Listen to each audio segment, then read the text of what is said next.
ముఖ్యమంత్రి రేవంత్ రెడ్డి ఆదేశాలతో తెలంగాణ ఆషాఢ మాస దశాబ్ది బోనాల ఉత్సవాలను వైభవంగా నిర్వహిస్తుందని మంత్రి పొన్నం ప్రభాకర్ తెలిపారు. ఇప్పటికే హైదరాబాద్ వ్యాప్తంగా అన్ని నియోజకవర్గాల్లో ఉన్న ఆలయాలకు చెక్కుల పంపిణీ పూర్తయిందన్నారు. గతేడాదితో పోలిస్తే ఏడాది ఆలయాలకు 10% అధికంగా నిధులు కేటాయించినట్లు మంత్రి చెప్పారు. ఈ ఉత్సవాల్లో ప్రభుత్వం ఇప్పటికే అన్ని ఏర్పాట్లు పూర్తి చేసిందని, ఈ నెల 28వ తేదీన ముఖ్యమైన దేవాలయాల్లో మంత్రులు అమ్మవారికి పట్టు వస్త్రాలు సమర్పిస్తారని తెలిపారు.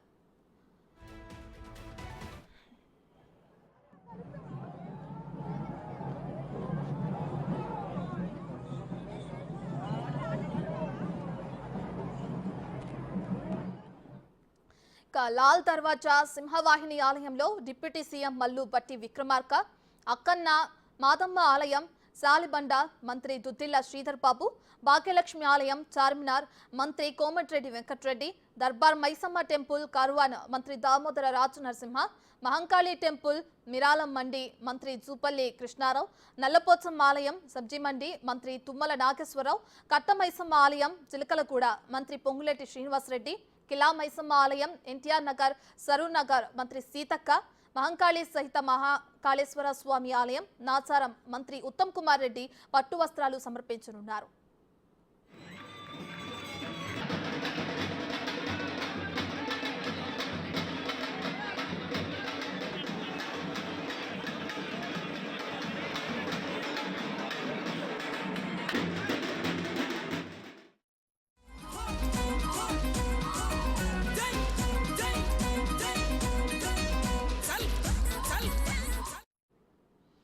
లష్కర్ బోనాలకు సర్వం సిద్ధమవుతుంది. జూలై 21, 22 తేదీల్లో సికింద్రాబాద్ ఉజ్జయిని మహంకాళి అమ్మవారి ఆషాఢ మాస బోనాల జాతర జరగనుంది.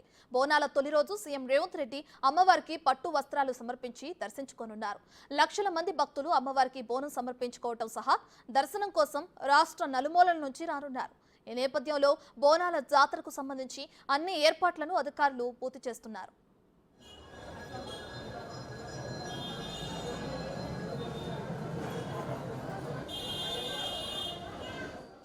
అమ్మవారి ఆలయానికి వచ్చే దారుల్లో ఇప్పటికే ట్రాఫిక్ ఆంక్షలు అమలు చేస్తున్నారు. మహాత్మా గాంధీ రోడ్డు వైపు ఉన్న ద్వారం, రాష్ట్రపతి రోడ్డు వైపు ఉన్న బాటా షోరూం, జనరల్ బజార్ నుంచి క్యూ లైన్లు ఏర్పాటు చేశారు. వెహికల్స్ ను కూడా ఆలయానికి కిలోమీటర్ల దూరంలోనే నిలిపివేస్తున్నారు. ఇప్పటికే బోనాల జాతర కోసం ఆలయాన్ని ఎంతో అందంగా ముస్తాబు చేశారు. క్యూ లైన్లతో పాటు ఎక్కడికక్కడ భారీ గేట్లను కూడా ఏర్పాటు చేశారు.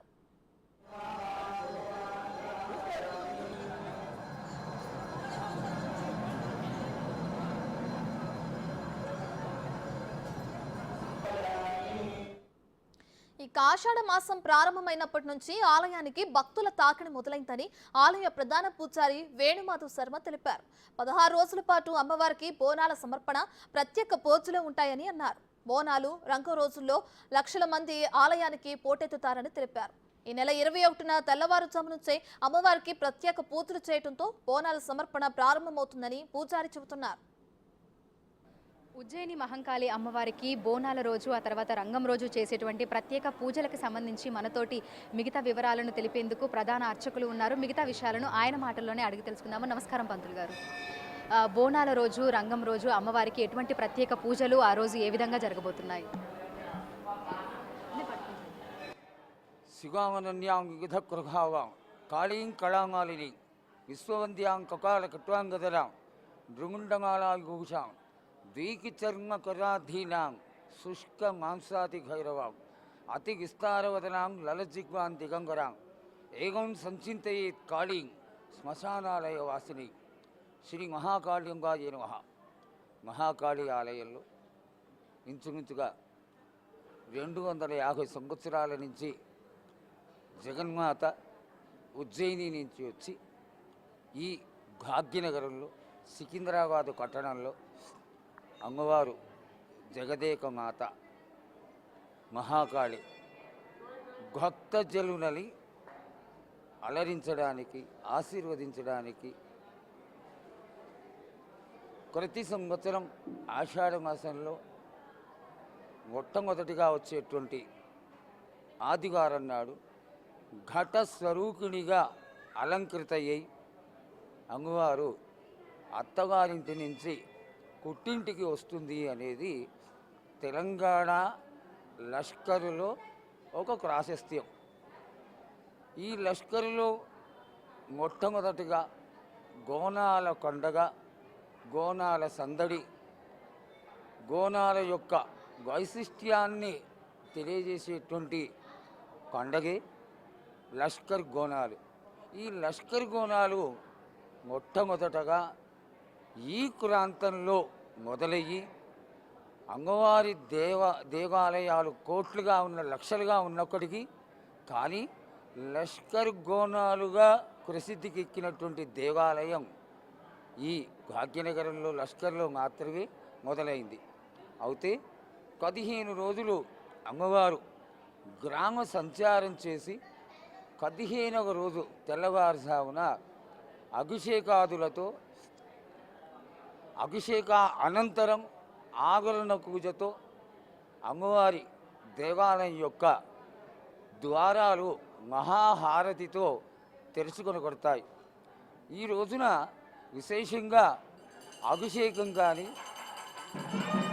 అర్చనలు కానీ, లేక ఆభరణ పూజలు కానీ, మహాకాళీ సంబంధమైనటువంటి విశేష పూజలు కానీ 4 గంటల లోపల అంతర్గతంగా జరిగి మహాహారతితో అమ్మవారికి ఆలయ తలుపులు తెరుచుకొని అమ్మవారి యొక్క దర్శనం ప్రారంభం అవుతుంది. ఈ దర్శనం ప్రారంభమైనప్పటి నుంచి కూడా ఆడవాళ్ళందరూ తలస్నానాలు చేసి కట్టుచీరలు కట్టుకొని ముఖానికి పసుపుతో కుంకుమతో అలంకారం చేసుకొని అదేవిధంగా గోనాలు వండుకుని పాయసాన్ని వండుకుని కొత్త కుండలో దానికి అలంకారం చేసి దానిపైన శాఖలు కట్టి గండదీపం పెట్టి వేకాకులతో తండోపతండాలుగా అమ్మవారిని దర్శించడానికి ఆలయానికి వేయించేస్తారు. అమ్మవారు ఆడబిడ్డగా భావన చేసి చక్కటి తీపి వంటకాన్ని అమ్మవారికి సమర్పిస్తారు. అలాగే కోతలింగడు పైన శాఖని కోస్తారు. దీనికి అర్థం ఏమిటి అంటే అమ్మవారు తమ గిడ్డలని, కిల్లాకాకలని, గొడ్డు గోదలని అన్నిటినీ చల్లగా చూడాలని, సస్యశ్యామలంగా తెలంగాణ ప్రాంతం అంతా కూడా ఖాళీ కొంటలతో వర్షాలతో చక్కగా పచ్చగా ఉండాలి అనేటువంటి భావనతో అమ్మవారికి శాఖలు కోయడం జరుగుతుంది. తదనంతరం సాయంత్రం వరకు ఈ యొక్క విశిష్టత ఈ విధంగా కొనసాగి సాయంత్రం వేళ బోనాలు అయిపోతుండగా కోతరాజుల విన్యాసాలతో కలహారపు గండ్లతో అమ్మవారి ఆలయానికి వేయించేసి మేళ తాళాలతో డక్కులతో విశేషమైనటువంటి ఆకారంతో పసుపు రాసుకొని కుంకుమ పెట్టుకుని గజ్జలు కట్టుకుని చిందులు వేస్తూ అమ్మవారి యొక్క ఆడబిడ్డగా భావన చేస్తూ 7 అక్క చెల్లెళ్ళు కూడా కోతరాజుకి సోదరుడిగా భావన చేస్తూ అమ్మవారికి విశేషమైనటువంటి పలహారాలు సమర్పించుకుంటారు. అలాగే రాత్రి అయిన తర్వాత అమ్మవారికి గ్రామ బలిహరణ ఉంటుంది. బలిహరణ తదనంతరం జలకుండ, పచ్చికుండ, మేడ తాళాలతో తీసుకొచ్చి అమ్మవారి ఆలయంలో గద్దెలు కలుస్తారు. మర్నాడు తెల్లవారుజామున అనగా 16వ రోజైనటువంటి సోమవారం నాడు ఈ యొక్క ఆలయంలో చాలా 250 సంవత్సరాలుగా విశేషం ఏంటంటే జోగిని అలంకృత అయి తీసుకొని వచ్చి అమ్మవారి ఎదురుగుండా రాజమాతంకి అమ్మవారికి కోతరాజుకి మధ్యలో ఒక గుంట చేసి ఆ గుంటలో కచ్చికుండని పెట్టి ఆ కచ్చికుండకైన చాటని కట్టి పసుపు కుంకాలు వేసి ఆ జోగిని 7 కులాల వాళ్ళు సాగర మంత్రాలతో అమ్మవారిని ఆవాహన చేయడం జరుగుతుంది. ఆవాహన చేసిన తదనంతరం ఈ జోగిని ఆ కచ్చికుండకైన నిలబెడతారు. అమ్మవారి మహత్యం తెలియజేయడమే ఇందులోని విశిష్టత. అమ్మవారు వచ్చిన తర్వాత ఆ జోగిని యొక్క గరువు దూది కింజ వల్లే తేలిక అయిపోయి ఆ కచ్చికుండ అమ్మవారు ఉన్నంతసేపు కూడా కగలకుండా ఉంటుంది. ఈ సమయంలో ఈ జోగిని అమ్మవారు ఆవాహించిన తదనంతరం భవిష్యవాణిని తెలియజేస్తుంది. భక్తులందరూ పూజలోని లోకాలు కానీ లోకాలు లేకుండా ఉన్నట్టయితే ఆశీర్వాదాన్ని కానీ అమ్మవారు తెలియజేస్తూ భక్తులందరూ ఏ పూజలు చేసుకుంటే కాడికొంటలు వర్షాలు పడి చక్కగా ఉంటాయి అనేటువంటి విశేషాన్ని తెలియచేసి అమ్మవారు వెళ్ళిపోతుంది. ఇది కళ్ళ ఎదురుగుండా జరుగుతున్నటువంటి 250 సంవత్సరాలుగా వస్తున్నటువంటి దివ్యవాణి అని చెప్పేటువంటి ఒక చక్కటి క్రియ. తదనంతరం అమ్మవారు గజారూఢయ్యై మేళ తాళాలతో నగర పెద్దలందరూ సాగదోలగా అమ్మవారు కొలింగేరలకి అత్తవారింటికి వెళ్ళిపోతుంది అనేది ఈ లష్కర్ గోనాలలో 16 రోజుల పండగ విశిష్టత తెలియజేస్తూ జరుగుతున్నటువంటి ఒక గొప్ప తెలంగాణ పండగ. దీన్ని రాష్ట్రీయ పండగగా కూడా నిర్ధారించడం జరిగింది. అలాగే ప్రభుత్వం గారు అమ్మవారికి మొట్టమొదటి హారతిగా ఎవరైతే చీఫ్ మినిస్టర్గా ఉంటారో వారు అమ్మవారికి కట్టుబట్టలు, కట్టు చీరలు, పసుపు కుంకుమాలు అన్నీ తీసుకొని మేళతాళాలతో వచ్చి సమర్పించుకోవడం జరుగుతుంది. ఈ యొక్క లష్కర్ గోనాల పండగ దినదిన ప్రవర్ధమానమై ఈరోజు వందలు వేలు లక్షల్లోకి మారిపోయి కనీసం ఈ 16 రోజుల్లో 40 నుంచి 50 లక్షల వరకు కూడా జనం వచ్చి అమ్మవారిని దర్శించుకుంటారు. అయితే ప్రజలందరూ కోరుకున్న విధంగా ఈ సంవత్సరం చాలా వైశిష్ట్యంగా అమ్మవారు చాలా కన్నుల పండుగగా 16 రోజులు కూడా ఆలయంలో ఇసుక వేస్తే రాలకుండా కిక్కిరిసలాడుతూ అమ్మవారి ఆలయం అంతా కూడా కన్నుల పండుగగా ఉంది. ఈ యొక్క అమ్మవారి గోనాల పండుగలో ఇంతకంటే వైశిష్ట్యం ఇంకొకటి ఉండదని తెలియజేసుకుంటూ హర నమ పార్వతీ కొతే హర హర మహాదేవ. సో 21, 22 తారీఖులలో మనకు బోనాలు, అదేవిధంగా రంగం కూడా ఎంతో ప్రత్యేకంగా ఎంతో విశిష్టతతో కూడా జరుగుతూ ఉంటుంది.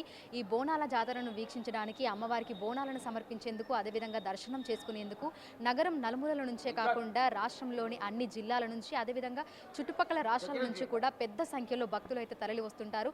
ఇక ఈ 2 రోజుల పాటు కూడా అమ్మవారికి ప్రత్యేక పూజలు నిర్వహిస్తామని కూడా ఆలయ ప్రధాన అర్చకులు తెలపడం జరిగింది. బోనాల జాతర సందర్భంగా తెలంగాణ రాష్ట్ర పద్మశాలి సంఘం అమ్మవారికి చేనేత చీరలను సమర్పించనుంది. ఇందుకోసం ఆలయ ప్రాంగణంలోనే మగ్గాన్ని ఏర్పాటు చేశారు. పద్మశాలి సంఘం తరపున ఏటా ఆనవాయితీగా అమ్మవారికి చీరలను సమర్పిస్తున్నట్లు రాష్ట్ర కార్యదర్శి జయరాజ్ తెలిపారు. ప్రస్తుతం ఓ చీర పూర్తి కాగా మరొక చీరను నేస్తున్నారు. సికింద్రాబాద్ ఉజ్జయిని మహంకాళి అమ్మవారి బోనాలు జూలై 21వ తారీఖున అంగరంగ వైభవంగా జరగబోతున్నాయి. ఇందుకు సంబంధించినటువంటి ఏర్పాట్లన్నీ కూడా త్వరితగతిన జరుగుతున్నాయి. ఇక ఆలయంలోనే అమ్మవారికి తెలంగాణ రాష్ట్ర పద్మశాలి సంఘం రాష్ట్ర కార్యదర్శి జయరాజ్ గారి ఆధ్వర్యంలో అమ్మవారికి చీరలను నేస్తున్నారు. ఎన్ని చీరలను నేస్తున్నారు, అసలు ఈ ఆనవాయితీ ఏ విధంగా వస్తుంది, ప్రస్తుతం ఎక్కడి వరకు పనులు అయ్యాయి ఏంటి అనేది తెలుసుకునే ప్రయత్నం చేద్దాము. మనతో పాటు రాష్ట్ర కార్యదర్శి జయరాజ్ గారు ఉన్నారు. మిగతా విషయాలను ఆయన మాటల్లోనే అడిగి తెలుసుకున్నాము. నమస్తే అన్న. అన్న, ఈ ఆలయంలోనే అమ్మవారికి చీరలను నేసి సమర్పించడము అనేది ఎంతకాలంగా ఆనవాయితీగా వస్తుంది? తెలంగాణ ప్రభుత్వం వచ్చిన తర్వాత ఈ యొక్క చేనేత కళాకారులు ఇక్కడ మొట్టమొదటిసారిగా ఈ కళాకారులచే దేవాలయ ప్రాంగణంలో నియమనిష్టలతో నేటి సంకల్పించాలన్న సదుద్దేశంతో ఈ కార్యక్రమాన్ని చేపట్టడం జరిగింది. తెలంగాణ ప్రభుత్వం వచ్చిన మొదటిసారి నుంచి ఇక్కడ చేనేత కళాకారులు నేయడం ప్రారంభించడం జరిగింది. అంటే మొత్తంగా మనం చూస్తే బోనాలు మనకు ఇటు గోల్కొండలో, అదేవిధంగా బల్కంపేట్, ఇక్కడ సికింద్రాబాద్, తర్వాత మనకు ఓల్డ్ సిటీలో కూడా జరుగుతుంటాయి. సో బోనాలకు సంబంధించి ఎన్ని రోజుల ముందుగానే ఆలయానికి వెళ్ళి మీరు చీరలను నేయడం అనేది ప్రారంభిస్తారు? మేము ఎదుర్కోలు అయిన తర్వాత సోమవారం రోజు ఇక్కడికి రావడం జరిగింది. అప్పటి నుంచి పని ప్రారంభించడం జరిగింది. మేము అప్పటి నుంచి కంటిన్యూస్గా రేపటి వరకు కంప్లీట్ చేసి అమ్మవారికి శనివారం రోజు ఇవ్వడానికి సిద్ధంగా ఉన్నాం. సో మొత్తంగా ఎన్ని చీరలను అమ్మవారికి సమర్పించబోతున్నారు? ఒక్కో చీర నేయడానికి మనకి ఎంత సమయం పడుతుంది? ఒక్కో చీర నేయడానికి మామూలుగా దాని ప్రాసెస్ వచ్చి వారం రోజులు పడుతుంది. కొంచెం కళాకారులు ఎక్కువగా శ్రమ తీసుకొని షిఫ్ట్లో వారికి పనిచేయడం వల్ల మాకు అందులో సగం రోజులు తగ్గిపోయి వారం రోజులు 8 రోజుల్లో 2 చీరలు కంప్లీట్ చేయడం జరుగుతుంది. మొత్తంగా ఎంతమంది కళాకారులు అమ్మవారి చీరను నేయడానికి ఇక్కడ పనిచేస్తున్నారు? మొత్తము 6 మంది కళాకారులు ఉంటారు. ఇక్కడ ముగ్గురు పోతున్నారు, ఇప్పుడు ఆల్రెడీ ఉన్నారు. అలాగే ఇందులో కళాకారులు రంగులు అద్దే వాళ్ళు ఉంటారు, డిజైన్ అద్దే వాళ్ళు ఉంటారు, మళ్ళీ దాన్ని ఆరబెట్టేవారు ఉంటారు, క్లీన్ చేసే వాళ్ళు ఉంటారు, రకరకాలుగా ఉన్నారు మొత్తం. ఈ చీరల మీద వేసినటువంటి డిజైన్ ఏంటి, దీన్ని ఏమని చెప్పొచ్చు, ఏ ఏ రంగులను ప్రధానంగా తీసుకోవడం జరిగింది? ఈ యొక్క డిజైన్ వచ్చి నెమలి బార్డర్లో ఉంది, నవరత్న డిజైన్ అంటారు దీన్ని. కొత్తగా లేటెస్ట్గా ఇప్పుడు ఎక్కువగా ఇదే ఉన్నది. మొత్తము 5 రంగుల్లో అమ్మవారికి ఇష్టమైనటువంటి కలరు పసుపు కుంకుమతో పాటు ఉపయోగించడం జరిగింది. సో ఇప్పటి వరకు ఎన్ని చీరలను నేశారు, ఇంకా ఎన్ని చీరలు మనకి ఇంకా నేయడం జరుగుతుంది? ఇప్పుడు ఈ చీర మొత్తం కంప్లీట్ అయిపోయింది, అది కూడా రేపటి వరకు ఉదయం వరకు కంప్లీట్ అయిపోతుంది. మొత్తం 2 చీరలు అనుకుంటున్నాము, ఆ 2 చీరలు మేము ఇవ్వడం జరుగుతుంది. సో మీ పద్మశాలి సంఘం ఆధ్వర్యంలోనే మీరే ఈ ఖర్చునంతా భరించి అమ్మవారికి చీరలను సమర్పించాలని పెట్టుకున్నారా, లేదంటే ఆలయ కమిటీ కానీ దేవాదాయ శాఖ నుంచి కానీ ఏమైనా మీకు నిధులు దీనికోసం రావడం జరిగిందా? మేము ఇప్పటి వరకు దేవాదాయ శాఖ నుంచి కానీ ఆలయ కమిటీ కానీ ఎప్పుడు మాకు నిధులు కావాలని సంప్రదించలు. మేము ఒక భక్తితోటి కళాకారులు కొంతమంది మా కుల బంధువులు సహకారంతో చేయడం జరుగుతుంది.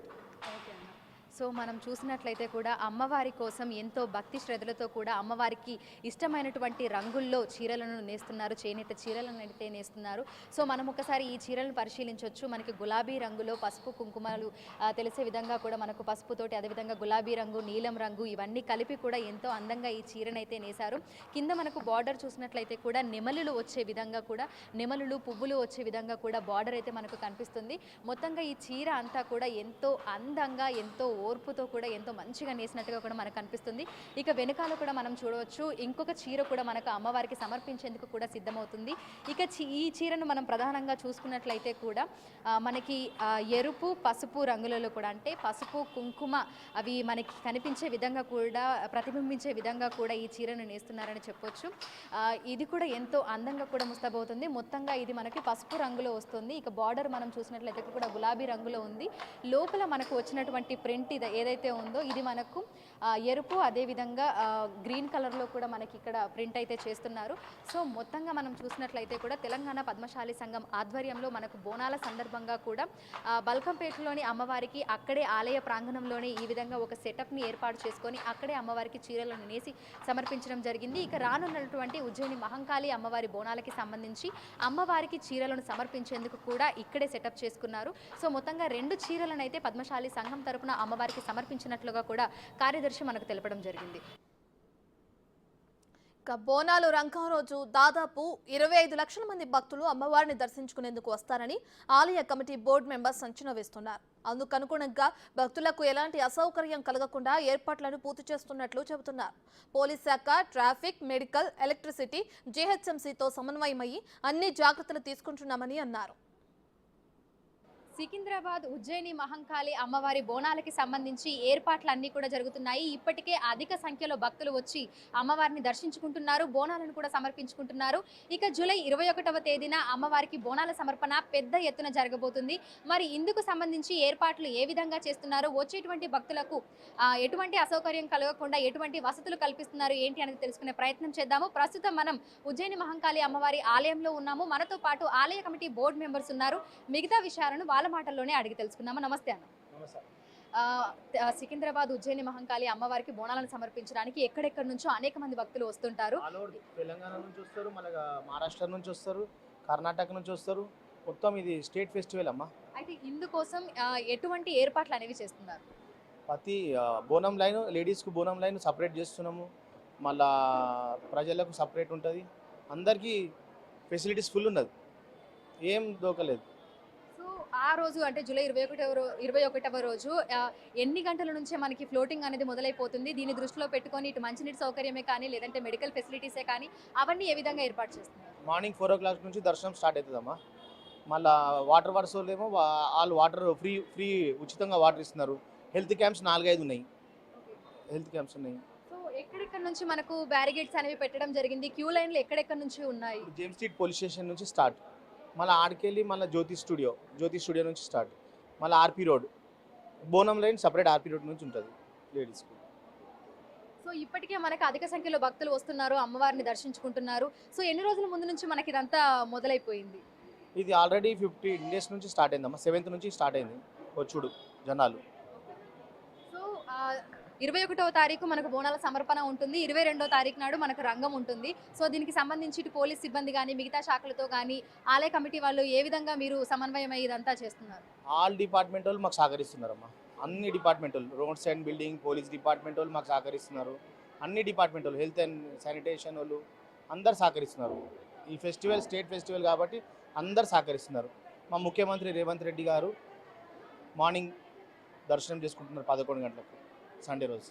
సో విఐపికి సంబంధించి కానీ లేదంటే అంటే ఇటు ప్రజాప్రతినిధులు వీళ్ళందరూ వస్తుంటారు కాబట్టి సపరేట్గా క్యూ లైన్ ఏమైనా ఏర్పాటు చేశారా, లేదంటే విఐపి పాసెస్ ఏమైనా అందిస్తున్నారా? ఎందుకంటే చాలా చోట్ల మనం చూస్తుంటాము క్యూ లైన్ల దగ్గర మనకు గందరగోళ పరిస్థితులు అనేవి ఉంటాయి. తోపులాటలు, తొక్కిసలాటలు కానీ ఇవి మనకి ఎక్కువగా జరుగుతూ ఉంటాయి. అట్లాంటివి జరగకుండా ఎట్లాంటి ఏర్పాట్లు చేస్తున్నారు? మనకు విఐపి లైన్ సపరేట్గా ఉందండి, ఓకేనా. గతంలో జరిగిన విధంగా కాకుండా విఐపీస్ లైన్ కానీ, నార్మల్ భక్తులకు కానీ, బోనాల లైన్ కానీ ప్రతి ఒకటికి 2 సార్లు అన్ని అరేంజ్మెంట్స్ మన డీసీపీ గారు కూడా చాలా చొరవ తీసుకున్నారు. ప్రతి ఒక్కటి ఏ చిన్న ఇష్యూ జరగకుండా కూడా ప్రతి ఒక్క ఆల్ డిపార్ట్మెంట్స్ అందరూ కూడా మనకు సపోర్ట్ చేస్తున్నారండి ఫుల్ ఫైజ్గా. ఎందుకంటే ఇది టోటల్ ఫెస్టివల్ చాలా బిగ్ ఫెస్టివల్ కాబట్టి 100% అన్ని డిపార్ట్మెంట్స్ సపోర్ట్ చేస్తున్నారు. ఎటువంటి చిన్న ఇష్యూ జరగకుండా 100% అన్ని విధాలుగా ఓకే ఉండేలాగా, ఎటువంటి ఇబ్బందులు జరగకుండా లైన్లో ఉన్న వాళ్ళకు వాటర్ ఫెసిలిటీస్ కానీ, వాళ్ళ ఏజ్ పర్సన్స్కి మన వీళ్ళ అటువంటి ఎవరైనా ఇబ్బంది ఉన్న వాళ్ళకు వీల్ చైర్స్ కానీ అవి కూడా అన్ని విధాలుగా గవర్నమెంట్ నుంచి సపోర్ట్ చేసే విధంగా ఉంటుంది. మనం ఎలక్ట్రికల్ వెహికల్ కూడా ప్రొవైడ్ చేస్తున్నాం పేద మనుషులకు. అంటే ఎక్కడి నుంచి ఉంటుంది మనకు క్యూ లైన్? స్టార్టింగ్లో నుంచి ఉంటుంది? జేమ్స్ స్ట్రీట్ పోలీస్ స్టేషన్ నుంచి మేడం కమాన్ కాడికి వెళ్ళి ఇది వరకు ఉంటుంది. సో మొత్తంగా ఆలయానికి రావడానికి ఎంత దూరం వరకు మనకు ట్రాఫిక్ డైవర్షన్ అనేది ఉంది? అదేవిధంగా ఎక్కడెక్కడ వెహికల్స్ని ఆపేసి ఎక్కడి నుంచి మనకి కాలినడకన లోపలికి అనేది ఎంట్రీ ఇస్తున్నారు? అంటే మనకు దాదాపు వెహికల్స్ ఒక 1.5 కిలోమీటర్ నుంచి టోటల్ సరౌండింగ్ 1.5-2 కిలోమీటర్స్ నుంచి డిస్టెన్స్ ఆఫ్ అయిపోతుంది. ఎందుకంటే విఐపీస్ కానీ ఇప్పుడు భక్తులకు మళ్ళీ వెహికల్స్ వస్తే మళ్ళీ ఇబ్బంది జరగకుండా ఆ విధంగా కొద్దిగా అన్ని బ్యారికేడ్స్ వేసేసి ఆల్రెడీ పోలీస్ డిపార్ట్మెంట్ వాళ్ళు వాళ్ళ వర్క్ వాళ్ళు చేసేస్తున్నారండి. ఎందుకంటే మళ్ళీ ఎటువంటి ఇబ్బంది భక్తులకు కూడా వాళ్ళు వచ్చిన వాళ్ళు కూడా ఏ విధంగా వెళ్ళాలి, ఎగ్జిట్స్ కానీ అన్ని విధాలుగా 1-2 సార్లు ప్రతిదీ విజిట్ అవుతున్నారు, డైలీ విజిట్ అవుతున్నారు. ఇంకేదైనా చేంజెస్ చేయాలి, ఇంకేదైనా ప్రజలకు ఇబ్బంది కలగకుండా ఏ విధంగా చేద్దామని మా నుంచి కూడా అడ్వైస్ తీసుకున్నారు. విఐపీ లైన్స్ కూడా అలాగా తీసుకుంటున్నారు. విఐపీస్ కూడా టైమ్స్ అందరూ ఎడ్ చేస్తున్నారు. మన సీఎం రేవంత్ రెడ్డి గారు మనకు 11 to 12 వరకు ఇక్కడికి వచ్చేలా ఉన్నారు. సో మొత్తంగా ఎన్ని వేస్ అనేవి మనకు ఉన్నాయన్న? అంటే చుట్టూ మనకు ఇప్పుడు అంటే 2-3 ఎన్ని ద్వారాలు మనకు ఉన్నాయి లోపలికి ఆలయానికి రావడానికి? టోటల్ 6 ఉన్నాయండి. టోటల్ 6 వేస్ ఉన్నాయి. దాంట్లో ఒక విఐపీ 2 విఐపీ వేస్ ఉంటాయి. బోనాల లైన్ ఉంటుంది ఒకటి, 2 నార్మల్ దర్శనాలు ఒకటి ఉంటాయి. ప్లస్ కొంతమంది కొంతమంది ఇబ్బందులు వాళ్ళకు ఇంకో వే పెట్టించాము. సో మొత్తంగా ఈ 2 రోజులలో బోనాలు అదేవిధంగా రంగం రోజు ఎంతమంది భక్తులు వస్తారని అంచనా వేస్తున్నారు? మేము ఇప్పుడు ఫ్రీ బస్ ఉంది, మన గవర్నమెంట్ ఫ్రీ బస్ చేశారు కాబట్టి మేము 20 to 25 lakhs అని ఎక్స్పెక్ట్ చేస్తున్నామండి 100%. ఎందుకంటే ఎప్పుడు జరిగిన విధంగా కాని విధంగా ఈసారి 100% చాలా పబ్లిక్ తోటి జాతర అయ్యేలా ఉందండి. ఎటువంటి గందరగోళం జరగకుండా, ఎటువంటి అవాంఛనీయ సంఘటనలు జరగకుండా ఆలయ కమిటీ తరపు నుంచి ఎటువంటి ఏర్పాట్లు, ఎటువంటి జాగ్రత్తలు తీసుకుంటున్నారు? మాకు పోలీసు వాళ్ళు అన్ని విధాలుగా డీసీపీ మేడం గారు కానీ, ఏసీపీ గారు కానీ, సిఐ గారు కానీ అందరు గైడెన్స్ ఇచ్చిరండి. వాళ్ళ గైడ్లైన్స్ ప్రకారం మేము ఫాలో అవుతాము. ఎందుకంటే వాళ్ళు ఏ విధంగా మాకు గైడ్లైన్స్ ఇస్తారో ఆ విధంగానే వాళ్ళు చెప్పిన విధంగానే మేము ప్రతి ఒక్కటి చేస్తున్నాము. దాని నుంచి మనకు ఎటువంటి ఇబ్బంది కలగకుండా, వచ్చిన వాళ్ళకు కూడా ఎవరైనా ఇబ్బంది కలగకుండా విఐపీస్ కానీ ఎవరు కానీ ఇది పార్టీలకు అతీతంగా ఏదైనా కానీ అందరినీ అన్ని విధాలుగా రిసీవ్ చేసుకునేలా మేము మా ప్లానింగ్లో మేము అన్నీ ప్రిపేర్ చేసుకుని ఉన్నామండి. సో ప్రస్తుతం మనం చూసినట్లయితే కూడా ఉజ్జయిని మహంకాళి అమ్మవారి బోనాలకి సంబంధించి, బోనాల జాతరకి సంబంధించి అయితే అన్ని ఏర్పాట్లను త్వరితగతిన చేస్తున్నామని ఇటు ఆలయ కమిటీ బోర్డు మెంబర్స్ కూడా తెలపడం జరిగింది. ఇక మనకు మొత్తంగా కూడా 6 క్యూ లైన్లు అనేవి ఏర్పాటు చేయడం జరిగింది. ఇందులో మనకు ఉచిత దర్శనం, అదేవిధంగా బోనాలకి సంబంధించి ప్రత్యేక లైన్, ఇక విఐపీలు వచ్చేందుకు కూడా సపరేట్గా క్యూ లైన్ ఏర్పాటు చేసినట్లుగా కూడా చెప్తున్నారు. ఇక క్యూ లైన్లలో ఉన్నటువంటి భక్తులకి ఎటువంటి అసౌకర్యం కలగకుండా మనకి మంచినీటి సౌకర్యం కూడా కల్పించారు. దీంతో పాటుగా మనకి ఇక్కడ అంబులెన్స్ సౌకర్యం కూడా ఉంటుంది. అదేవిధంగా ఫ్రీ మెడికల్ మెడికల్ క్యాంప్ కూడా ఉంటుంది. దీంతో పాటు మొబైల్ టాయిలెట్స్ ని కూడా ఏర్పాటు చేయడం జరిగింది. సో జూలై 21వ రోజు బోనాల జాతర కావడంతో తెల్లవారుజామున 4 గంటల నుంచే మనకు భక్తుల రద్దీ అనేది ప్రారంభమైపోతుంది. ఇక సికింద్రాబాద్ ఉజ్జయిని మహంకాళి అమ్మవారిని దర్శించుకునేందుకు హైదరాబాద్ నలుమూలల నుంచే కాకుండా రాష్ట్రం నలుమూలల నుంచి అదేవిధంగా చుట్టుపక్కల రాష్ట్రాల నుంచి కూడా పెద్ద ఎత్తున భక్తులు అయితే ఇక్కడికి తరలి వస్తూ ఉంటారు. ఈ నేపథ్యంలోనే వచ్చేటువంటి భక్తులకు ఎటువంటి అసౌకర్యం కలగకుండా గతంలో జరిగినటువంటి గందరగోళ పరిస్థితులు మళ్ళీ నెలకొనకుండా కూడా తగు జాగ్రత్తలు తీసుకుంటున్నామని ఆలయ కమిటీ సభ్యులైతే తెలపడం జరిగింది. వీడియోని సంజుతో అంజుమా బిగ్ టీవీ.